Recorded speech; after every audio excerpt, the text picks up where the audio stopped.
Never underestimate the power you give yourself by believing in you. I realize that work ethic equals results. You can get whatever you want as long as you help enough people get what they want.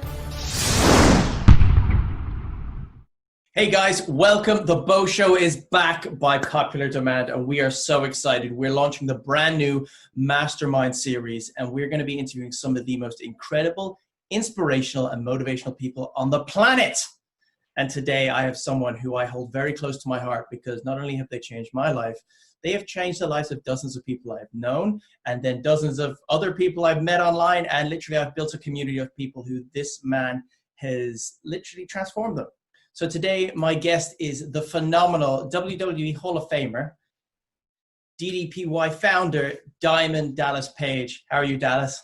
Bo, it's good to be on here, man. It's good to be on your show, man. To be in a mastermind series with the people that you have in your series is pretty amazing. So I'm honored and humbled to be a part of it.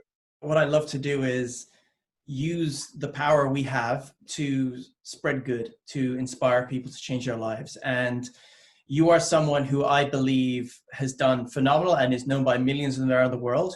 But I want even more people to know not just about your wrestling, not just about your DDPY, but you as a person, your attitude, why you do what you do, because that has become your fuel for your success. And you are a against the grain success story. You had everything against you and you succeeded. For instance, if you guys don't know, Dallas became a professional wrestler at WCW at the age of 35. That's when most people retire. And Right. I'm not even 35. That's like me deciding now I'm going to go in the ring and take on Roman Reigns next year. But he did it. He became the World Heavyweight Champion 3 times. He was inducted into Hall of Fame. But what's astounding is he used his platform and he deployed something which I think is the most important thing in business. He deployed empathy and realized there were people around him who required the skills that he had acquired. So Dallas blew out his back, and he's going to tell you more about this, but through a combination of calisthenics, body weight, and yoga, bear with us, he transformed his entire life. And now he teaches this. It's one of the most successful workout programs in the world. There are literally millions of people who owe their mobility and their happiness to this man.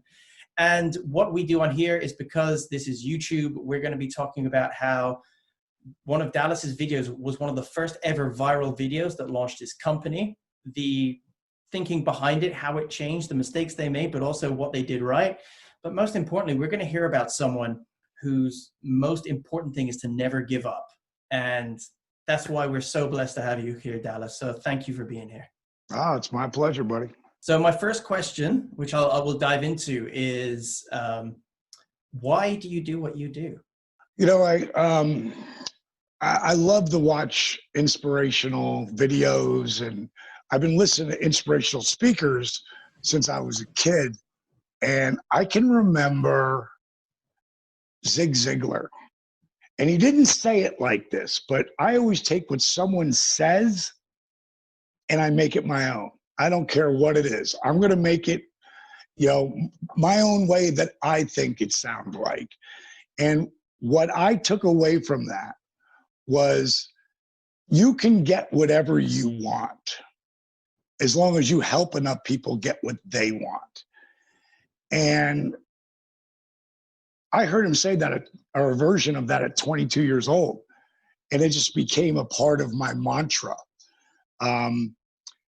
I tell people all the time who are depressed and, craziness that's going on in not our country, but the world right now, but really crazy in our country right now.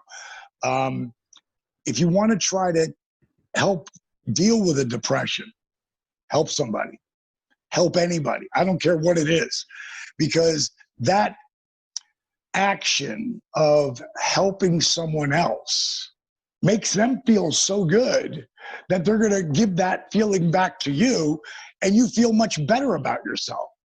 So even as a nightclub owner, back before I ever started professional wrestling, we would do the Toys for Tots drive, and we would do different charity things. And again, giving back to the greater good made me feel really awesome.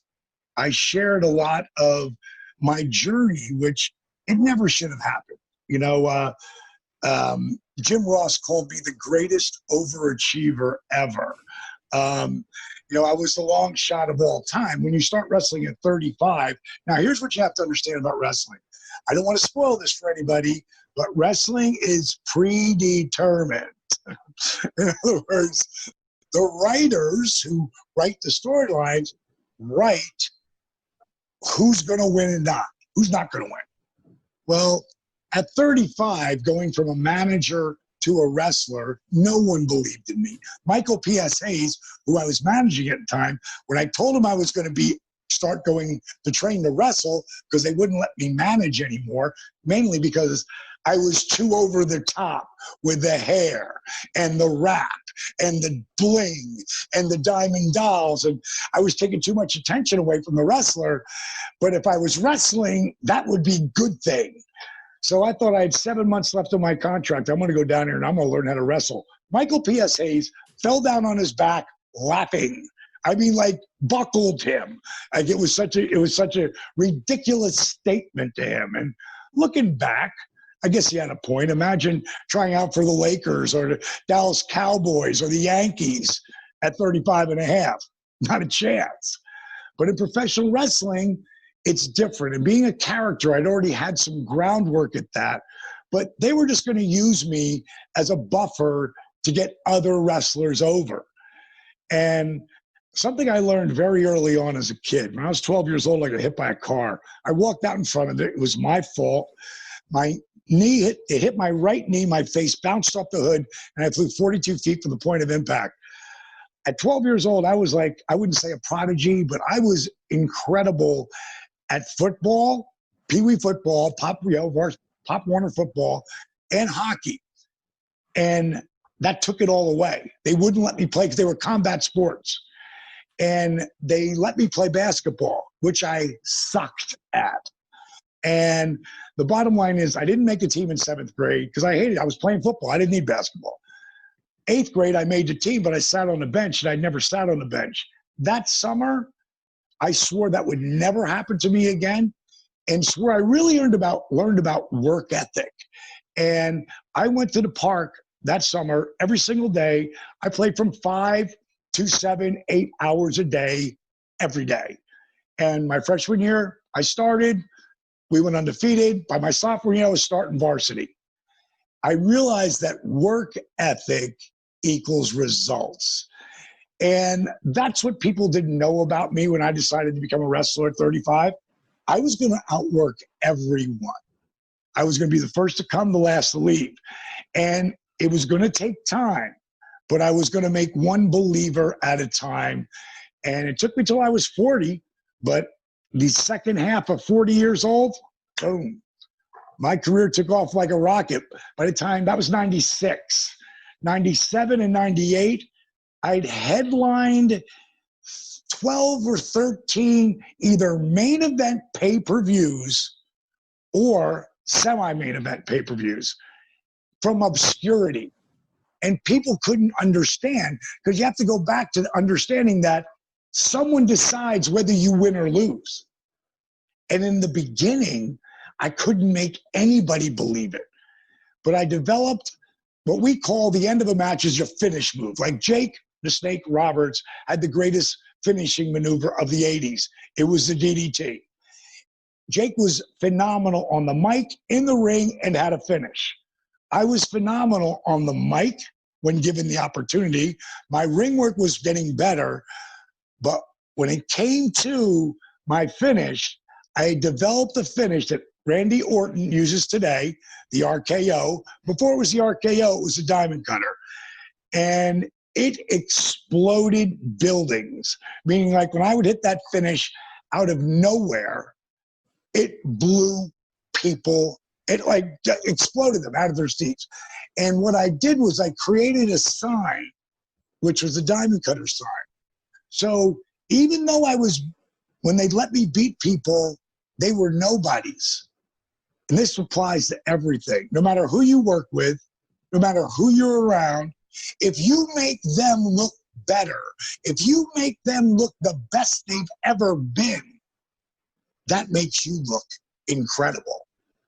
And I would go out there and work wrestling matches with guys that weren't as good as me and were on the bottom of the barrel, but I'd go out there and make them look like Ric Flair.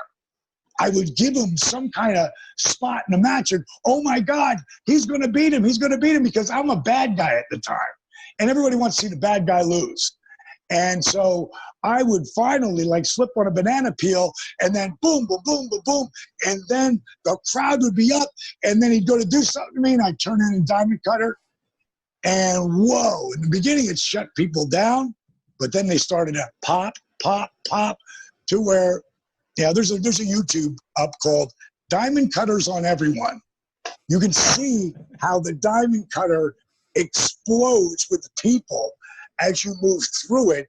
But when I would hit my finish, and we had 20,000 people in the arenas at that time, the whole left side of the building would throw up the diamond cutter. Now, I'm still a bad guy. I'm not a good guy. But the people they wanted to cheer for, they wanted to chant DDP. And it was because when I walk out of my entrance and throw this over my head, 1,000 people started to do it, then 5,000, and then 20,000. And they couldn't deny me. And I would not be denied. My work ethic would shine through. And what I really found, and this is important in life, my real first name before I changed it to Dallas Page was Page Joseph Falkenberg. And what I found as my career was starting to build a little bit of momentum, that everyone started putting over my work ethic and just how diligently I would not only work in the ring, but before and after and studying films, almost like a Peyton, one of those, or Tom Brady. Like these guys study. That's what I did. And other wrestlers started talking about it in interviews. And I realized once Page Joseph Falkenberg stopped trying to be this bigger than life, over the top wrestling persona, Diamond Dallas Page, and Diamond Dallas Page started to take on the characteristics of Page Joseph Falkenberg, man, my career took off like a rocket. So work ethic. Inside my Hall of Fame ring, the inscription says, work ethic equals dreams, exclamation point, DDP. That's powerful, because I know personally you're right, because my mantra when I had nothing was, you may be smarter than me, you may be bigger than me, you may be stronger, but you will never outwork me, ever. I will die before you outwork me. And I took that work ethic all the way with me, and now I'm doing what I do. But the cool thing is, just because you've got to a place of comfort doesn't mean you take your foot off the gas. And I still pride myself on my work ethic, and I see that you're the same. And so I think a really valuable 100%. A valuable lesson there is when it's the thing you said about one person at a time. And so many people some people are trying to make it big, which is just nonsense. But people who actually want to do it because they love it, right? That's how you do it. And if you do have a dream and it's in here, and you want to just project it to the world, if the world's not listening, guys, just rewind this entire bit and just listen to what Dallas said again. One person at a time would throw up the diamond cutter. Just one more, and then two. And literally you got 20,000, and then that's over 10 years. So hey, let me tell you something here, Bo, too. The only reason it really got over was because I did the study work on the back end.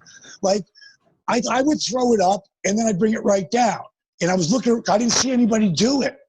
And then one day, because I filmed every single match, I'm the first guy to ever ice his body in professional wrestling. I'd ice my knees and my back before, maybe for hours after a match. And people go like, what are you doing? What are you doing? I'm holding back the hands of time. I'm taking down inflammation. But I filmed every single match, and the guys would laugh at me and bust my chops. And look on how many matches are up on YouTube today. There's millions from all over the world, from Japan, Mexico, and the UK, and Canada.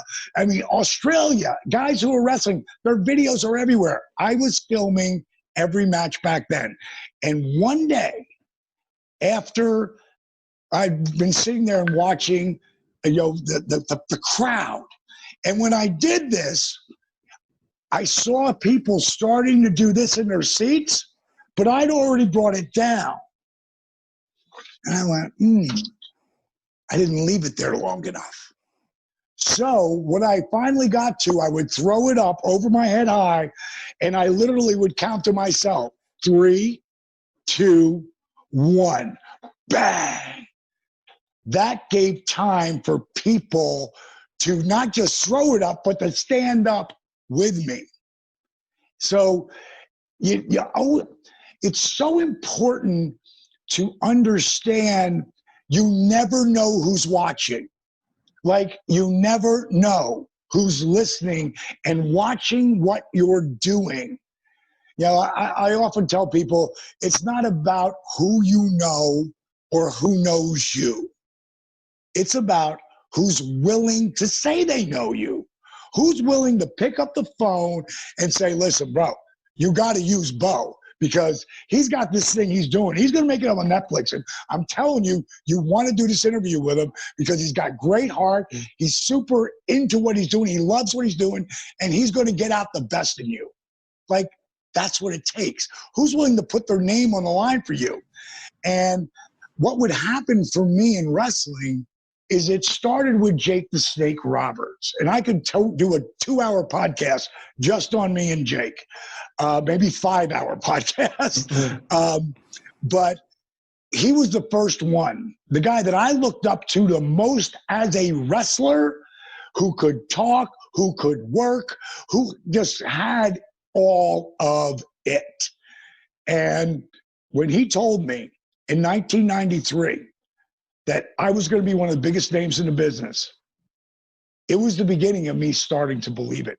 I always tell people, never underestimate the power you give someone by believing in them. I brought that up when I inducted Jake into the Hall of Fame on my 58th birthday in New Orleans, I believe it was. I inducted him into the Hall of Fame, and I had this amazing speech written. And I always believe in preparation and improvisation. And at some point I said that, right at a point I'd never said it before.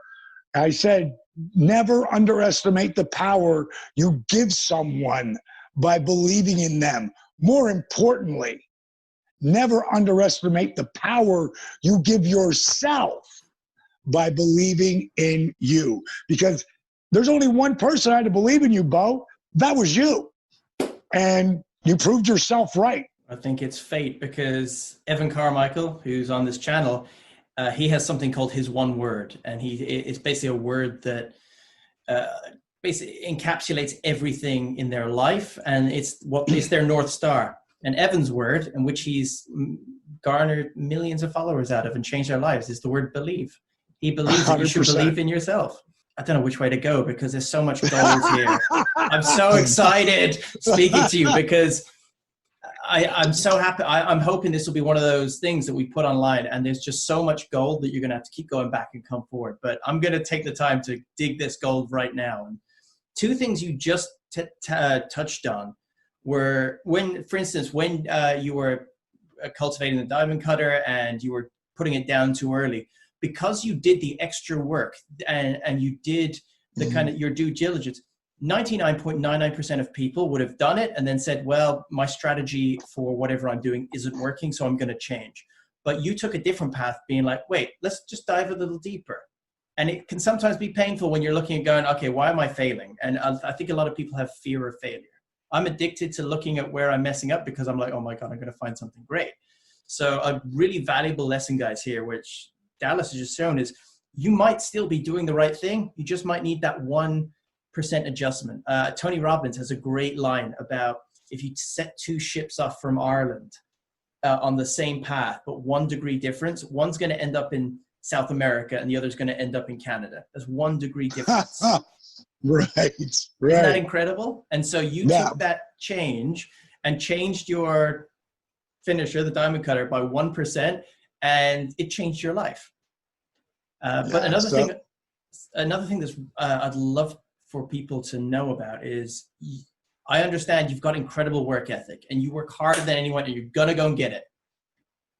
Authentically and honestly, what were those times like when it wasn't quite going right and you questioned yourself? What was the conversation? Well, you know, I'm going to share this with you when we get off the phone, get off this interview. I want to send you my newest documentary. You know, my first documentary was The Resurrection of Jake the Snake, which was rave reviews. The second one that'll be out this year, it's called Relentless. And it's from me blowing out my back and telling me my career's over at 42, right when I just signed a multi-million-dollar 3-year deal. And now I've ruptured my L4 and L5 so badly that 3 spine specialists are telling my career is over. And at that point, man, you know, it tore me down. It tore me down.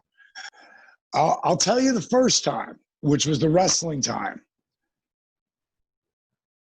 No one believed in me until Jake.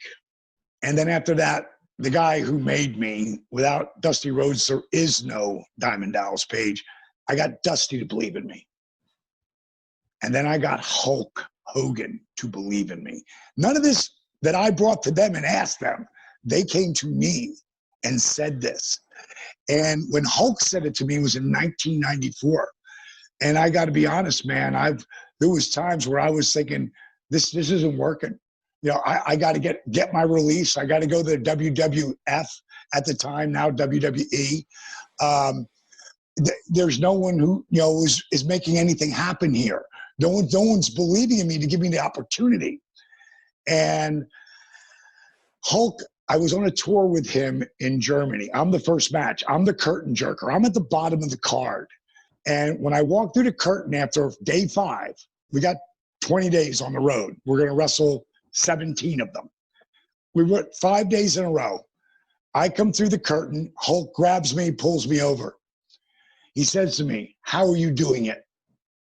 I'm like, "Am I doing what, Hulk?" He goes, "How are you getting so much better?" I go, "Wow, thanks, bro." I go, and then he answers the question for me. He goes, "This is what they're doing with you, right? Because I hardly ever see you on TV. But when I do see you on TV, you've got some new move, you pop up, you get the people involved." He says, "So this is what they're doing with you. They're putting you on the road so you can learn your craft." And I said, "Well, Hulk, no. I haven't been on the road in 4 months. The only reason I'm on the road right now is because my last real name, before I change it, was Falkenberg. And the Krauts love their Germans. And I got a smoking hot wife that walks me to the ring." I said, "That's the only reason I'm on the card." He goes, "Well, how the hell are you doing it? If you're not training, you know, you're not learning your craft." I said, "Well, I am learning my craft. I'd rather be on the road, but I go to the power plant every day and I've learned to teach the younger guys, because every day I need to be in the ring. I need to be the first one there. I need to be the last one to leave." I said, "I'm teaching the young guys. And what I figured out is the more you teach someone, and this applies to everything, the more you teach someone, the more you learn. The more you learn, the better you get." And obviously, you know, for you to come up to me, Hope, and he said, "Whatever it is, I don't care whatever," because he didn't really understand that, because he came up differently than I did. There was just all these territories when he came up, that wrestling was all over the world. And before WWF swallowed everything up. And he said, "Whatever you're doing, you need to keep doing it." He goes, "Because it's not this year or next year or the year after, but somewhere down the line, you have the ability to draw big money with me." And he walked away. And I thought, wow, did Hulk Hogan just say that to me? That he watched my matches and I'm at the bottom of the card? Did he say that we could really draw money together? I started to manifest that daily. It became another part of the mantra. I tell everybody, just don't think it, ink it. Like, write it down, burn it into your brain. And 4 years later, now, I don't know if it's over in your country, but right now in our country, Michael Jordan's Bulls, the Chicago Bulls, The Last Dance. Great It's documentary. the biggest. It's all over I think it's all over the world. It's one of probably the best documentaries ever. But the entire documentary is about 1998. And there hits a point in the documentary where they talk about Rodman not showing up to practice in the playoff finals. And Rodman shows up with Hulk Hogan as I'm cutting an interview and hit me with the chairs. They show that on I got a cameo, towards the end of episode 10, but I'm the reason why he wasn't at practice. Really, Hulk was the reason why. But it was about to shoot the angle, the beginning of the angle with me and, later would be Malone. So they shoot the angle, hit me with the chairs, makes ESPN, the whole thing. And later, after the series is over, Rodman and Hogan are on the Tonight Show, and me and Malone come in from the wings, throw down the chairs, and shoot our angle on the Tonight Show. Not the wrestling show, the Tonight Show. And it exploded. I mean, like you said, I have my goals, and as lofty as they are, I somehow continue to hit them. I always tell people, don't just shoot, don't be afraid to shoot for the stars. Because a lot of times, if you put the work in, now those are the very important words, if you put the work in, those 6 words, if you continue to put the work in, if you don't quit, if you believe in yourself, at some point, you might hit a little bit under the goal, or to the left, or to the right. A lot of times, in this scenario exactly, I shot so far past that goal that I would never have even believed it if I would have thought about it in the beginning.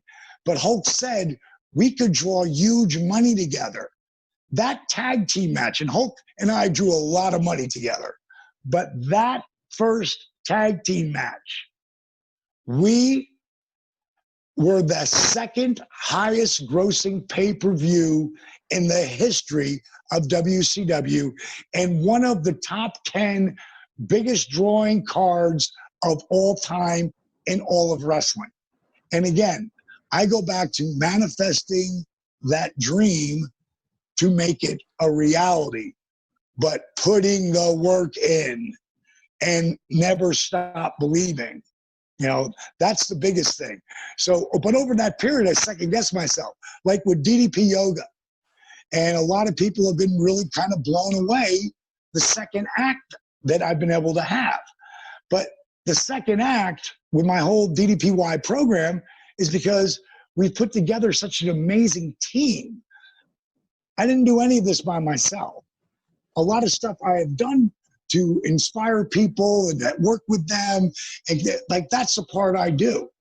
I do the part like making the cake, and then my business partner Steve Yu comes in, and then he tells the story, because it's being able to tell the story is where you take the magic.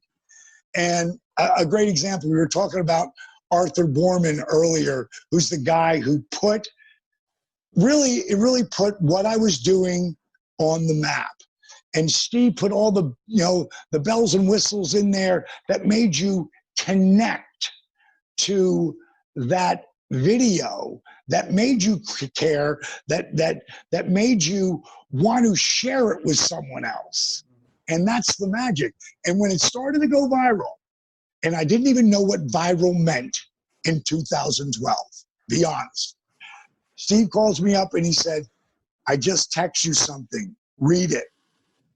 And I read on the text, it says, it's a tweet, and it says, "Stop what you're doing right now and witness real magic."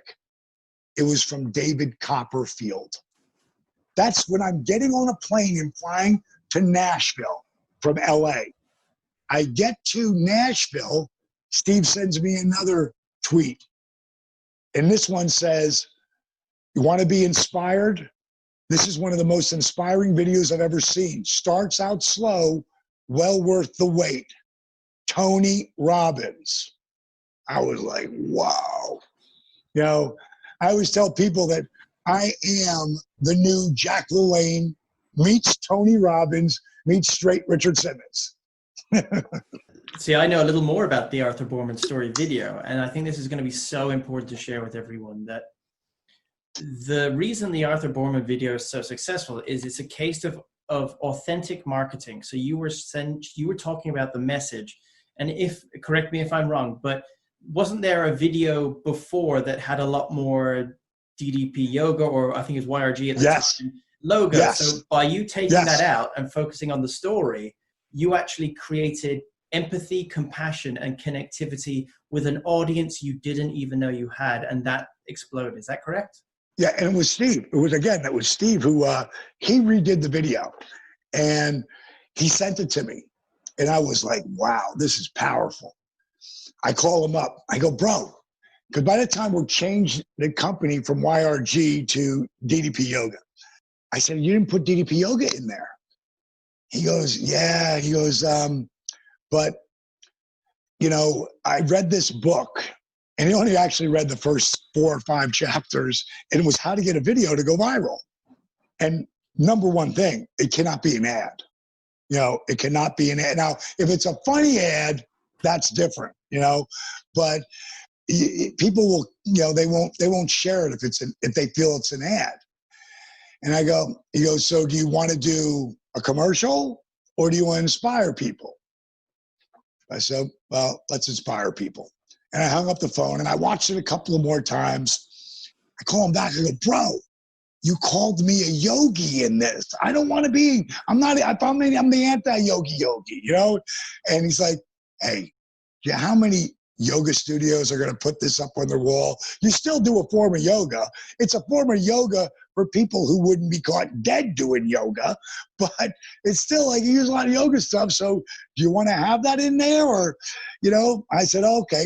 And what I learned, and me and him laugh about it today, because I still have things that I want to do my way. And when I really want to focus on that, we normally hit pretty good. But most times I have found that I let him tell the story.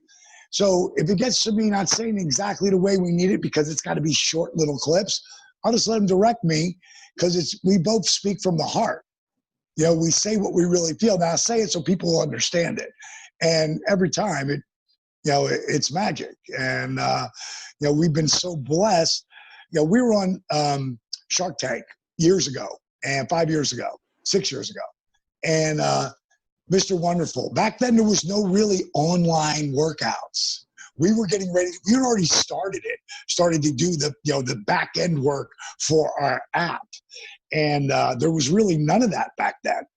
And Mr. Wonderful said, you know, it's really hard today, you know, to be a fitness company that makes money, like Beachbody, who does, you know, from P90X to Insanity to, you know, whatever. They've got a million different workouts that they sell and do. They're a huge company. And then Gaiam, who's a yoga company, they're a huge company. But most of the time, people who develop DVDs like we originally started with, today it's everything from cooking shows to motivation, motivational Mondays, like everything, to inspire people to keep themselves going and be able to track their from their size, their pictures, the weight, the measurements. It's all that stuff. So it makes them, whoa, I can keep growing from this and stay inspired. But back then, it was just DVDs. And he said, you could fill the Superdome with all the DVDs that athletes and celebrities have done who never could make anything go. how are you guys making the money? And Steve said, we inspire people. And Wonderful went, yeah, that's great. That's great. But how do you make the money? I said, bro, we inspire people. That's what we do. And, you know, that's the magic to me. I'm so lucky, man. I interview and I connect and I have dinner and with so many people in this industry of trying to make people better. And I'm lucky that I know a lot of the best. However, there are a lot of people who the inspiration part is their secondary goal, and it's tragic to see. And they have like a bright flame, but they burn out really fast. So I think part of your longevity is that you actually care. And what I find amazing, so if Arthur Boorman was 2012, I was looking at your evolution going, okay, so yeah, most people, they're always typing in, okay, I want 2020, I want 2019. I don't care about 2012. And what I found amazing was you have an actually more successful video now by Vance Hines. What's amazing about him is he has the viral video aspect, but through connectivity, through your Facebook groups and everything, he is an active member promoting the joy that you've given him and the power you've empowered him with. So therefore, people feel connected to you on a deeper level because they're connecting with the result. And I think in this day and age, it really shows that community is one of the best ways to build a movement and to build business, but you got to do it from the heart. So guys, if you're doing something because you think you're going to get rich, if you're doing it because you think you're going to get laid, don't do it. If you want to get laid, do DDPY. It'll work. But it's got to come from the heart. And I know it changed my life. And that's why I bring these masters on here. So they can, like a sledgehammer, crack you in the skull with that beautiful piece of message saying, do it because you love it. And as you've seen here, guys, if you check out, I'm going to link the Arthur Boorman video in the actual description of this, so you can see what an actual transformation is. And then you're going to go into a bit of a YouTube rabbit hole because you're going to click the next one and the next one. And before you know it, for 4 hours, you're going to be throwing diamond cutters around your living room. Your parents are going to be mad at you.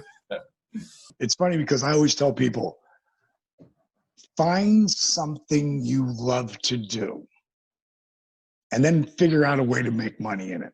Now, in this movie Relentless that Steve is the executive producer with me on,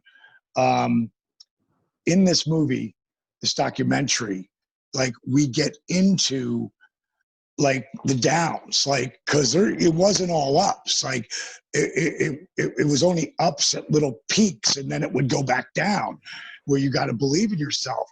And again, I loved what I was doing, and I wouldn't take anybody else's money but my own. And I had $548,000 in this company before I made a dime. And that was 8 years long before I made a dime, and actually took any money for doing anything. And along the way, when I would hit that wall, and I'd be like, God, did I just piss away 200, 300, 400,000 plus dollars? And then by that time I had Arthur's video, and I just played again. And it's the one that I edited with his son. And it was pretty good. It wasn't what Steve did, but it was pretty good. The bottom line is that I would see it, and then I'd get like an email from someone. I have no idea how they got my email. Today it's on Twitter and Instagram and, and Facebook and all that, so people can send me anything. But I'd get some letter from someone thanking me for creating a program that someone who is an invalid, who is broken down, can do, to a workout that is the psycho extreme stuff. So literally it goes to everyone that can do the program at their own level. DDPY meets you where you are. And I would get that, and man, that would like choke me up. And then I'd get on the mat, and then I'd have a workout, and boom, I'd be charged and ready to go again. Because one of the things people don't understand, all you got to do is get on the mat, or walk around your block, do something that that's where you have to use energy, lift weights, whatever it is, because exercise helps reduce stress. And then once you get refocused on what you believe in, then use that, and then boom, you keep on going. That's what our movie Relentless is all about. You know what? Like, we can talk for hours, and I'm sure that in the future we will, because I would love an entire interview with you just about the importance of taking care of your physical body to become successful in whatever you do in life. Because I think some people eat junk, they work themselves into the ground, and they classify themselves as busy, and that they don't have the time to work out as a badge of honor, which I think is just horrible. But it is. That's another one. But before we go to our final question, something I want to do, because I want to give back, because not only have you changed my life with your fitness, because I know most of the Beachbody people personally, and I'm very lucky to. I've actually spoken in the United States on a motivational tour with some of them. But your app, your routine, the accessibility and the compassion that you have, even though it's pre-recorded and it's archived, compassion bleeds through it. And no matter who you are, it can change your life. And I can promise you, dozens of people I know have been buying it left, right, and center, not just to say, look, I've got the app. It's making a difference in their lives. They're losing weight. They're more flexible. They're out of pain. So what I want to do is, in the comments of this video, tell me what you took away from this interview, and I will pick one of you, and I'm going to buy you an entire year's subscription to DDPY, and it's on me, because I want you to experience this incredible magic. And I think it's so important, the connection between health and fitness and the success of your life, that if I can just be a small push in the direction for the right person, that's what I want to give back. So for the last question, which I normally end with, is similar to what Evan said. We all have a word. Evan's word is believe. He wants to make people believe. He believes in himself.